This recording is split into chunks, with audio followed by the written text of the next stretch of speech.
Boa noite a todos, sejam bem-vindos ao Joana de Ângeles Encarnados e Desencarnados. Espero que todos tenham tido um excelente Natal, né? E junto aos seus. E hoje estamos aqui mais uma vez para ouvir um pouco do Evangelho de Jesus, pela nossa companheira Cris, agradecendo ao Senhor por tudo aquilo que recebemos, por tudo aquilo que temos, pela oportunidade de estarmos aqui, pela assistência e amparo dos mentores espirituais dessa casa, pela assistência, amparo e dedicação dos nossos mentores espirituais, que tenhamos uma noite de ensinamento do Evangelho de Jesus, que todos aqueles que aqui não puderam estar na noite de hoje, possam receber essas vibrações que revitalizam tanto o corpo espiritual como o corpo material. Graças a Deus, assim seja.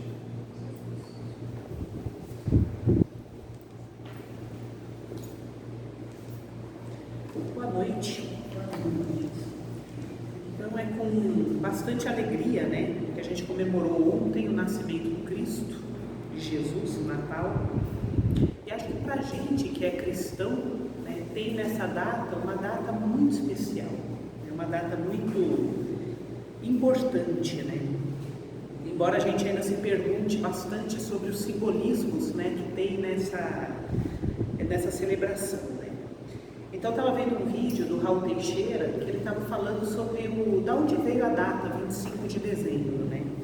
Ele disse que, na realidade, o nascimento mesmo de Jesus, a data mesmo, ela é desconhecida. E que essa é uma data que foi instituída, né, com um propósito.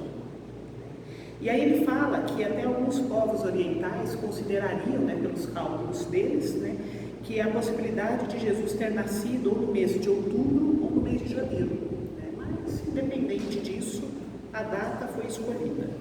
Então, ele conta que lá na Europa Ocidental, né, lá no período da Antiguidade em Roma, tinha uma tradição muito comum, né, que era a celebração ao deus Apolo, né? Então, quando começava o solstício do inverno, então começaram a fazer uma série eram 3 dias de festividades dessa festa pagã, que começava no dia 22 e terminava no dia 25 de dezembro, né? E marcava o início do inverno europeu. E eles homenageavam Apolo porque diziam que Apolo, ele direcionava o sol, ele carregava no seu carro o sol. Então eles faziam essas oferendas, essa celebração, justamente para que houvesse, né, um pedido a Apolo de que o sol desse uma continuidade no inverno, já que eles precisavam dos alimentos, né, e tudo mais. Então, era comum em Roma, né, tinha o templo de Apolo, então era comum que várias regiões se direcionassem àquele local para festejar, então, e fazer as oferendas. E aí o que acontece, né? Então eles diziam que a preocupação com a sobrevivência do inverno era tão rigorosa que alguns meses antes as mulheres começavam a desidratar frutas, a confeccionar pães, né? E elas trocavam entre vizinhas, né? Justamente porque era o que eles iam ter de alimento no inverno rigoroso em Roma, né? E aí ele dizia também, mas era uma festa pagã e 3 dias de festividades, né? Então envolvia muita comida, muita bebida em torno do templo. Então existiam as barraquinhas, né? Raul Teixeira até brinca e diz, né, que as barraquinhas não é do tempo do Brasil só, né? Você já importou isso de há muito tempo atrás. E aí o que acontece? As pessoas então comiam, bebiam, né? Existiam também os vomitórios para aqueles que precisassem colocar as coisas para fora para depois voltar a comer e beber. Era assim que funcionava a festa, né? E não é muito diferente para alguns do carnaval ainda hoje, né? Então a gente vê as semelhanças, né? E aí o que acontece? Ele diz então, né, que no terceiro dia, para finalizar esses eventos, era feita uma procissão com a imagem de Apolo em torno do templo, né, onde todo mundo reverenciava, contemplava, fazia suas últimas oferendas, e aí se encerrava a festividade no dia 25 de dezembro. E aí então, o Natal de Jesus, o nascimento de Jesus nesta data tem esse significado simbólico. Então, para substituir esse deus pagão Apolo, colocaram Jesus mostrando Roma deixando de ser pagã para ser uma Roma cristã, né? Como instalaram no início, né, do cristianismo, né? Isso aconteceu no ano de 313, né, com o imperador Constantino, e aí só no ano 391, né, Constantino ele colocou que a crença cristã era permitida, então, em Roma, porque até antes disso não era, né? E aí, então, em 319, né, o imperador Teodósio, ele proclamou o cristianismo como religião oficial em Roma e colocou a lei pagã, né, contra a lei os pagãos, inverteu a situação. E aí, por isso, então, ficou dia 25 de dezembro, né? Outra coisa importante que o Raul Teixeira ele fala sobre as várias, assim, a dificuldade de encontrar uma data específica para o nascimento do Cristo, porque o calendário passou por muitas mudanças no decorrer dos tempos, né? A primeira com Júlio César, né, que ele desbanca, tinha um calendário, antes de Júlio César tinha um calendário, que era o calendário considerado do primeiro fundador, vamos dizer assim, de Roma, o primeiro grande soberano, que era Rômulo. Era um calendário que tinha 10 meses e 304 dias soltos. Era assim o calendário. Então diziam que era uma grande confusão a contagem de tempo. Eu fico imaginando que devia ser mesmo. Aí vem Júlio César e fala acrescenta o mês de julho, em homenagem a ele mesmo, né? E coloca com 31 dias, porque não podia ter menos dias, tinha que ser a quantidade de dias máxima, né? Aí depois o filho do Júlio César, o César Augusto, acrescentou o mês de agosto, também em homenagem a ele mesmo, também com 31 dias, para ficar de igual a igual ao pai. A gente vai vendo as confusões que o pessoal fazia, né? Aí eles tiraram 2 dias de fevereiro, e aí que a gente descobre que graças a esses 2 a gente tem essa confusão de a cada 4 anos ter o ano de fevereiro bissexto, né? Porque assim, para tentar equilibrar os tempos, né? Mas enfim. Depois, somente lá no ano de 532, um monge chamado Dionísio, né, ele não queria usar um calendário que lembrasse os tiranos perseguidores do Cristo, então ele resolve mudar também, né? E aí o calendário dessa época se baseava então na construção de Roma, né? E aí Dionísio então institui o Anno Domini, que era o ano do Senhor, ele que coloca o ano antes de Cristo e depois de Cristo, né? E aí ele fez uns cálculos, ele foi em busca, ele foi calcular quando que mais ou menos Jesus poderia ter nascido. Aí ele pega o Evangelho de Lucas e ele chega à conclusão que Jesus nasceu no ano de 753, né? Antes dele mesmo, coisa estranha isso, né? Mas assim, embora esse ano não coincida com os dados de Mateus, mas tudo bem. Então, criaram uma data oficial, 25 de dezembro de 753. Esse seria, teoricamente, a fusão, né, de todas as datas para criar uma data. E como para Dionísio, né, esse monge, ele falava, né, que Jesus veio para mudar as bases da humanidade, o marco da história, passou-se então a contar antes de Cristo e Anno Domini, que é o depois de Cristo. E diante então dessa confusão toda de calendários, de mudança de crenças, né, a data exata do nascimento continua sendo uma incógnita. E sinceramente, para a gente hoje cristão, não muda muita coisa saber o dia, o mês que Jesus nasceu, né? Porque o que importa é a bagagem que ele trouxe com o Evangelho e o que a gente pode aprender com esses ensinamentos, né? E a história sobre o nascimento de Jesus, ela traz alguns simbolismos que fazem parte do cristianismo. Então, por exemplo, os 3 reis magos, que não eram reis de verdade, né?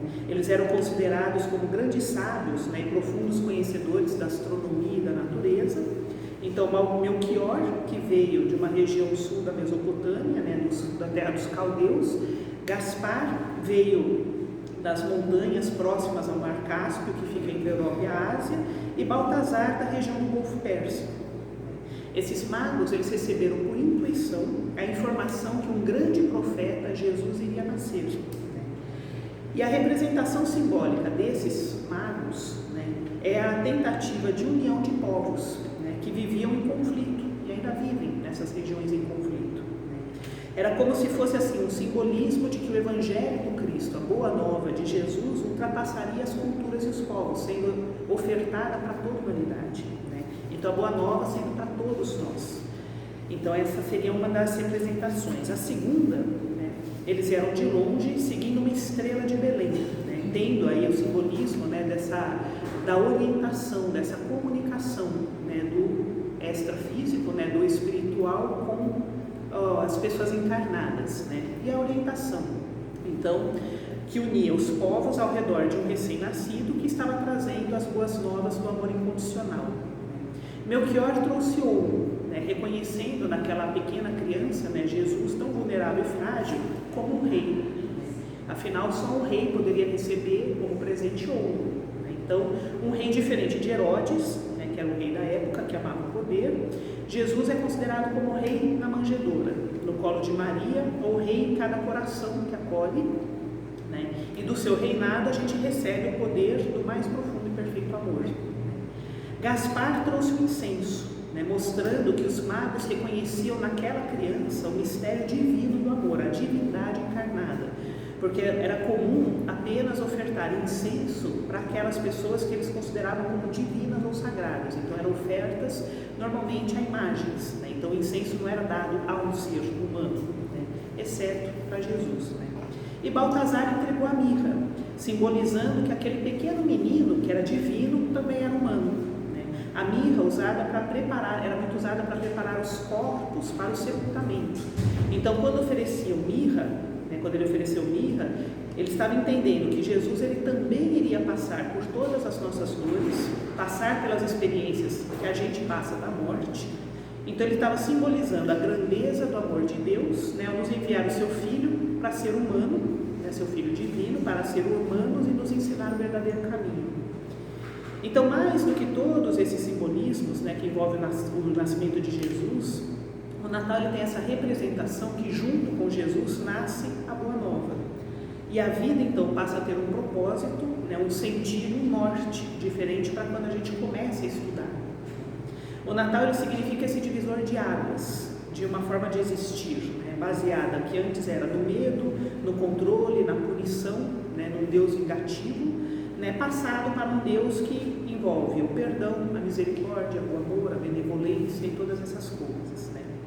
Então, no momento do nascimento de Jesus, existia uma comunhão. Lá estava Deus, a natureza e o humano, né? Todos harmoniosamente integrados, né? E aí Haroldo ele faz uma referência, né? Ele fala que Jesus nasceu à noite e na Páscoa teve a ressurreição na manhã, né? E aí pensando nisso, vem muito aquela sensação, né, de que Jesus ele nasceu na escuridão, né, da nossa alma, né, ou seja, mostrando a nossa ignorância, o quanto a gente está perdido, né, e já retornou na ressurreição já com a luz do conhecimento apresentada por ele aos filhos de Deus. E durante esse percurso de vida, de 33 anos apenas, né, ele viveu e nos mostrou esse caminho, a verdade e a vida, mostrando, né, que é possível se manter dentro de um propósito, né? Ele se manteve dentro do próprio propósito, mesmo quando foi ameaçado, acusado, chantageado, né, ou seja, de todas as formas. Ele mostrou que é possível não perder a integridade, né, mesmo quando te caluniam de várias formas, que é possível se manter calado, né, demonstrou um autodomínio, aí, uma inteligência emocional extrema diante de adversidades, né, quando ele foi questionado, por exemplo, por Herodes, né, a posição dele foi tão assertiva, vamos dizer assim, que Herodes devolveu Jesus para Pôncio Pilatos, né, e falou assim, olha, decida você, tudo bem, com o escárnio de colocar um manto em cima de Jesus, né, como um falso rei, né, ou seja, mas muito pela postura de Jesus, né? Ele mostrou também que é possível ousar, ser diferente, se posicionar, mesmo que as tradições e os costumes ditem o oposto.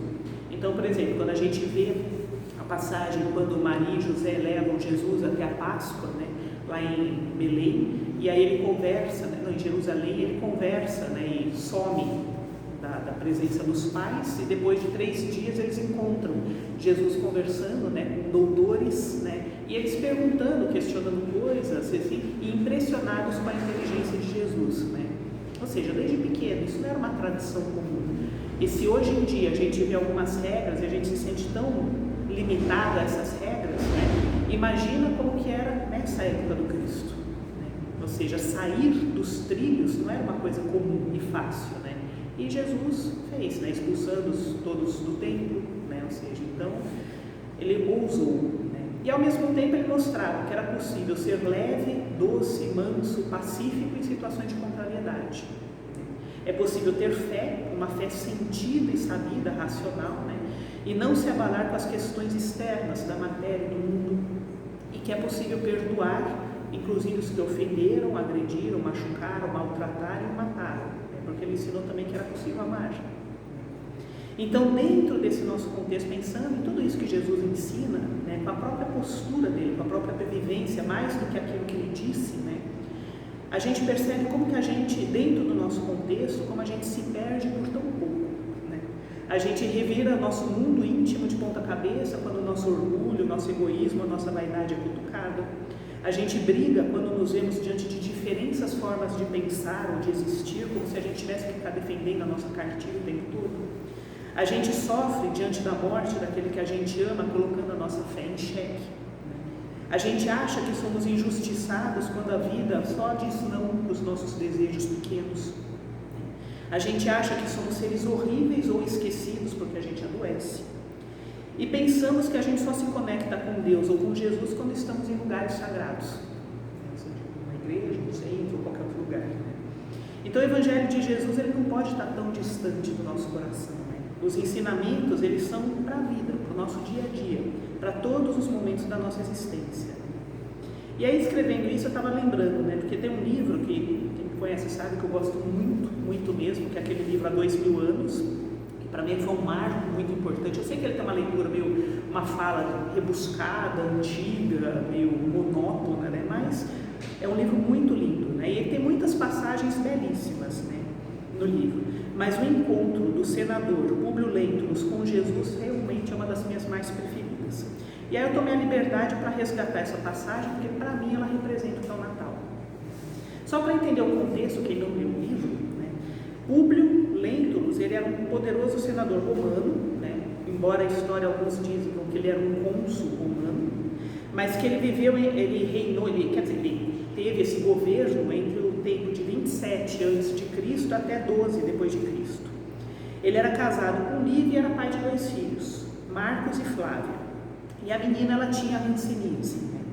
E aí uma vez ele estava conversando com um amigo dele, que também era senador, o Flamínio, e ele fala sobre todos os desfortúnios que ele estava vivendo com a filha, com o sofrimento, apesar de todo o dinheiro, todo o poder que ele tinha, né, se ele conseguia curar a filha, né? E aí esse amigo sugere para que toda a família dele fosse para a Palestina, porque lá as condições climáticas seriam mais favoráveis, seria bom para Flávia e tudo mais. Enfim, aí eles mudam para Cafarnaum. Depois de algum tempo, a saúde da Flávia, minha filha, começa a piorar. Eles tinham uma criada muito próxima, a Ana, que já tinha se convertido ao cristianismo, e ela falava muito sobre o cristianismo para a Lívia, porque ela era muito amiga da Lívia. Apesar de ser uma escrava, ela era muito amiga da patroa. E aí ela conta que ela ouvia pregações de Jesus no lago de Genezaré. E isso despertou um interesse muito forte em Lívia, de querer conhecer Jesus, né? Que era um homem extraordinário que só fazia o bem. Aí a Flávia, a filha do Públio, pede ao pai que ela queria ver Jesus, né? Ele fica enfurecido, afinal ele era um senador romano, né? E ele tinha todo o orgulho e prepotência de um senador romano, e ele falou que não ia procurar um homem simples e ignorante, né? Mas por insistência da Lívia, ele faz, em nome da saúde da filha. E aí o trecho integral que eu trouxe para vocês, né, que eu vou ler agora, tem que tirar um óculos que eu não enxergo, então vamos lá. Emmanuel descreve o seguinte, né? Das águas mansas do lago de Genezaré pareciam emanarem suavíssimos perfumes, casando-se deliciosamente ao aroma agreste da folhagem. Foi nesse instante que, com o espírito como se estivesse sob o império de estranho e suave magnetismo, ouviu passos brandos de alguém que também buscava aquele sítio. Diante de seus olhos ansiosos, estacara uma personalidade inconfundível e única. Tratava-se de um homem ainda moço, que deixava transparecer nos olhos, profundamente misericordiosos, uma beleza suave e indefinível. Longos e sedosos cabelos molduravam-lhe o semblante compassivo, como se fossem fios castanhos, levemente dourados por luz desconhecida.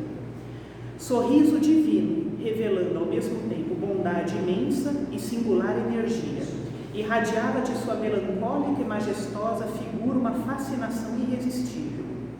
Públio Lentulus não teve dificuldade em identificar aquela criatura impressionante, mas no seu coração marulhavam ondas de sentimentos que até então lhe eram ignorados. Nem a sua apresentação a Tibério, nas magnificências de Capri, lhe havia imprimido tal emotividade ao coração.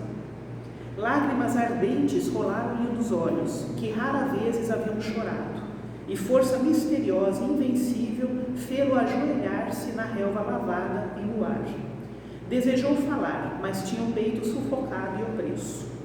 Foi quando então, num gesto de doce e soberana bondade, o meigo nazareno caminhou para ele, qual visão concretizada de um dos deuses de suas antigas crenças, e pousando carinhosamente a destra em sua frente, exclamou em linguagem encantadora, que Públio entendeu perfeitamente, como se ouvisse o idioma patrício, dando-lhe a inesquecível impressão de que a palavra era de espírito para espírito, de coração para coração. Senador, por que me procuras? E espraiando o olhar profundo na paisagem, como se desejasse que a sua voz fosse ouvida por todos os homens do planeta, rematou com serena nobreza: fora melhor que me procurasses publicamente na hora mais clara do dia, para que pudesses adquirir de uma só vez e para toda a vida a lição sublime da fé e da humildade. Mas eu não vim ao mundo para derrogar as leis supremas da natureza, e venho ao encontro do teu coração desfalecido. Públio Lentulus nada pôde exprimir, além das suas lágrimas copiosas, pensando amargamente na filhinha. Mas o profeta, como se prescindisse das suas palavras articuladas, continuou: sim, não venho buscar o homem de estado, superficial e orgulhoso, que só os séculos de sofrimento podem caminhar ao regaço do meu Pai.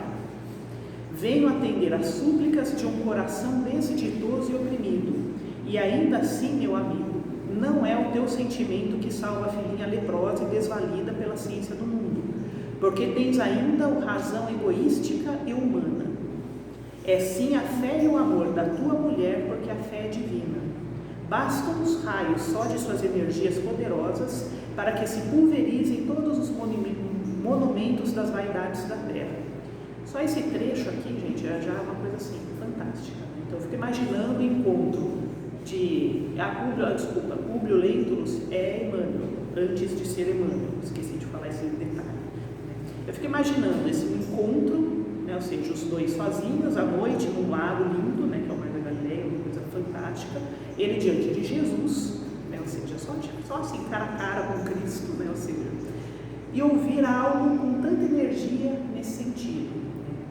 Então, quando Jesus ele fala, né, que eu venho atender às súplicas, né, não por você, porque o seu sentimento de amor, esse amor enorme que você sente no teu peito, ainda é muito egoísta, ainda é muito humano. Eu vim porque o amor que a sua esposa tem pela fé é o que faz com que eu venha até você. Veja, olha a intensidade do ensinamento disso, né? Ou seja, como o nosso sentimento, e a gente acha que nosso amor é uma coisa espetacular, mas tudo bem, a gente chega lá. Continuando, comovido e magnetizado, o senador considerou intimamente que seu espírito pairava numa atmosfera de sonho, tais as comoções desconhecidas e imprevistas que se lhe represavam no coração, querendo crer que os seus sentidos reais se achavam travados num jogo incompreensível da completa ilusão. Aí Jesus já corta: não, meu amigo, não está sonhando. Ele vai dando susto dele, né? Mas tudo bem. Exclamou o meigo e enérgico mestre, adivinhando-lhe os pensamentos. Depois de longos anos de desvio do bom caminho, pelo sendal dos erros clamorosos, encontras hoje um ponto de referência para a regeneração de toda a sua vida. Está, porém, no teu querer o aproveitá-lo agora ou daqui a alguns milênios.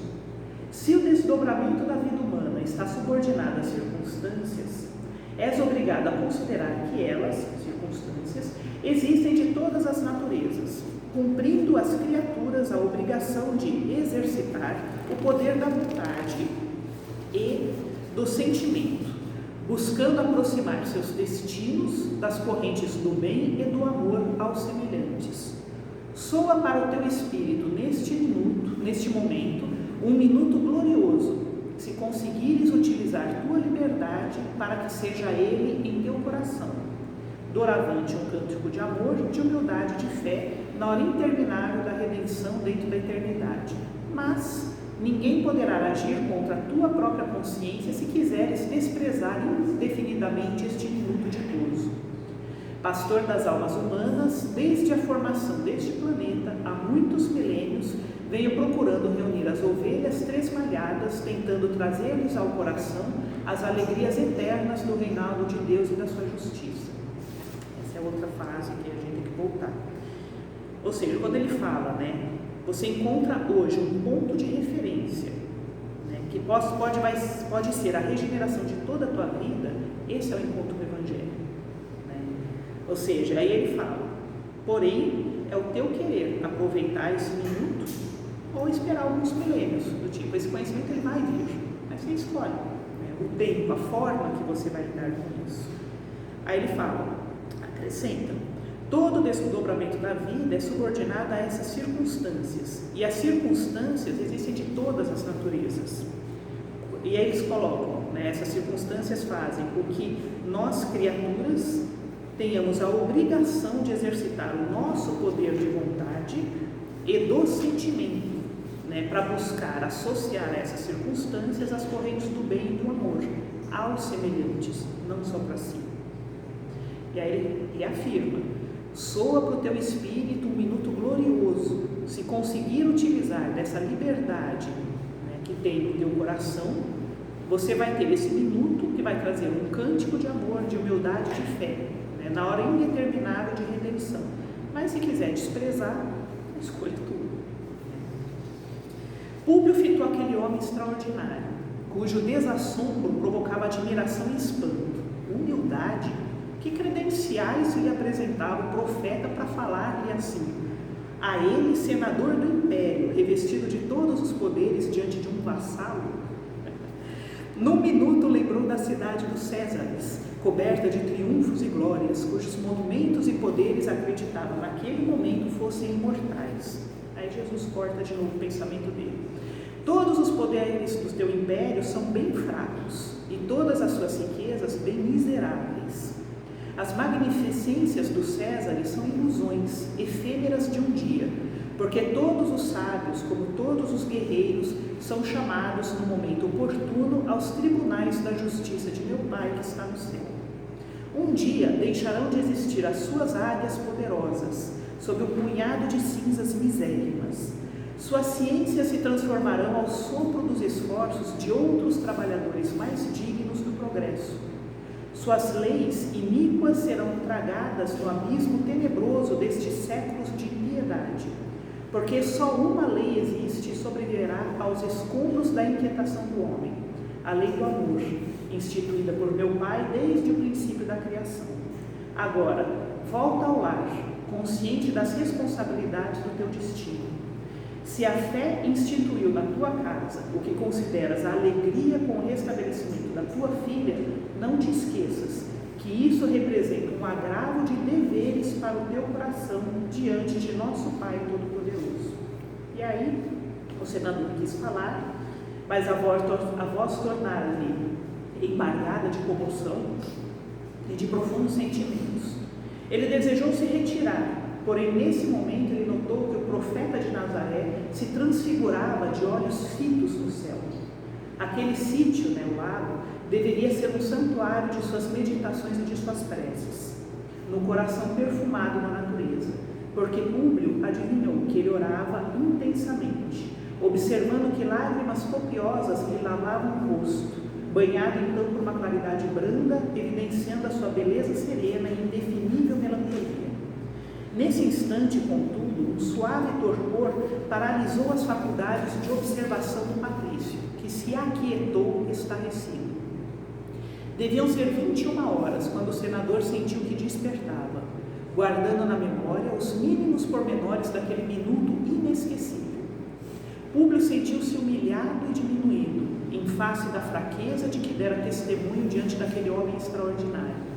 Uma torrente de ideias antagônicas represava-lhe no cérebro, acerca das suas admoestações e daquelas palavras agora arquivadas para sempre no âmago da sua consciência. Também Roma não possuía os seus feiticeiros? Buscou rememorar todos os dramas misteriosos da cidade distante, com as suas figuras impressionantes e incompreensíveis. Esse é o trecho do livro. Aí então o Publio volta para casa e encontra a pequena filha dele, a Flávia, nos braços da mãe com sinais de recuperação. Aí a menina relata que naquela noite ela sentiu mãos que acariciavam suas feridas. A Lívia diz que viu uma luz que envolvia a menina, mas o orgulho do senador o impediu de admitir que Jesus intercedeu pela filha e que a fé e a oração das duas mulheres livianas curaram a menina. Afinal, o Publio ainda era muito humano, pequeno. E para mim, esse encontro, essa passagem representa o Natal. Ou seja, a chance de repente de Jesus nascer no coração dessa forma. Porque agora eu tenho que ver vocês, eu tenho que ter uma luz de pouco. Então, esse encontro com Jesus a gente pode ter.